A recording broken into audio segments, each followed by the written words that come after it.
बिस्मिल्लाहिर्रहमानिर्रहीम। अस्सलाम वालेकुम। Welcome to my YouTube channel Apna Chulha में खुशामदीद। कैसे हैं आप? आज मैं आपके लिए बहुत ही आसान सी रेसिपी लेकर हाज़िर हुई हूँ। देखिए आलू गोश्त कैसे बनाते हैं। आज की रेसिपी में मुकम्मल गाइड करने वाली हूँ। वीडियो को अंत तक ज़रूर देखिएगा। तो चलिए स्टार्ट करते हैं। इसके लिए सबसे पहले मैंने प्रेशर कुकर में 1 किलो बीफ का गोश्त लिया है। इसे मैंने अच्छी तरह धो लिया है। अब इसमें 3 से 4 अदद कटी हुई प्याज शामिल करेंगे। 2 अदद इसमें बारीक कटे हुए टमाटर शामिल करेंगे। साथ ही इसमें सब्ज़ लहसुन शामिल कर देंगे और 1 बाउल पानी का शामिल करेंगे। पानी शामिल करने के बाद अब इसमें 1 से 1.5 चम्मच हम सुरख मिर्च का शामिल करेंगे। आधा चम्मच हल्दी पाउडर और 1 चम्मच हम इसमें नमक का शामिल करेंगे और कुकर को 15 मिनट के लिए लगाएंगे। 15 मिनट गुजर चुके हैं। हमारा गोश्त भी गल गया है। अब हम इसमें ऑयल शामिल करेंगे। हम इसे मीडियम फ्लेम पे अच्छी तरह पकाएंगे। इसमें चम्मच हिलाते रहेंगे।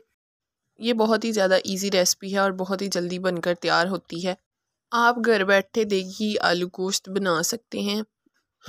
इसके लिए सबसे पहले मैंने आधा किलो आलू लिए हैं। इन्हें अच्छी तरह धोकर छीलने के बाद मैंने इस शेप में काट लिया है। आलू शामिल करेंगे और साथ ही इसमें 1 से 1.5 चम्मच गरम मसाले का शामिल कर देंगे और मीडियम फ्लेम पे इसे इतना पकाएंगे कि आलू भी हमारे गल जाएं। चम्मच को हिलाते जाएंगे। फ्रेंड्स, बहुत मेहनत से वीडियो तैयार की जाती है। वीडियो को एंड तक ज़रूर देखा करें। वीडियो को स्किप ना किया करें और अगर आप हमारे चैनल पर नए हैं तो हमारे चैनल को लाजमी सब्सक्राइब कर दें। आलू हमारे गल गए हैं। अब हम इसमें 1 बाउल पानी का शामिल करेंगे और दोबारा इसे मीडियम फ्लेम पर पकने के लिए रख देंगे क्योंकि हमने इसका शोरबा बनाना है। यकीन करें अगर आप इस तरीके से इसे बनाएंगे तो ये बिल्कुल शादियों जैसा बनकर तैयार होगा। इसमें चम्मच को हिलाते जाएंगे। मैं इसमें 1 बाउल पानी का और शामिल करूंगी क्योंकि इसका जो शोरबा है वो ज़्यादा थिक अच्छा नहीं लगता। शोरबा थोड़ा पतला हो तो ज़्यादा मज़े का लगता है।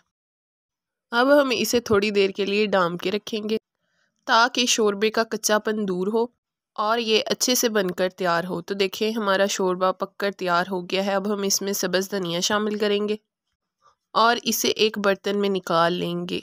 तो फाइनली हमारी आज की रेसिपी बनकर तैयार है। देखिए माशाल्लाह कितनी ज़्यादा मज़े की बनकर तैयार हुई है। आप भी इसे एक दफ़ा ज़रूर ट्राई करें। आपको बाज़ार जाने की भी ज़रूरत नहीं। घर बैठे मज़ेदार होटलों जैसा आलू गोश्त बनाएं। अगर आपको हमारी वीडियो अच्छी लगी है तो हमारी वीडियो को लाइक करें, हमारे चैनल को सब्सक्राइब करें और बेल आइकन को ज़रूर प्रेस कीजिएगा ताकि हमारी नई आने वाली वीडियो आप तक बआसानी पहुंच सके। हमारी वीडियो देखने के लिए आपका बहुत शुक्रिया। मिलते हैं नेक्स्ट वीडियो में। अल्लाह हाफिज़।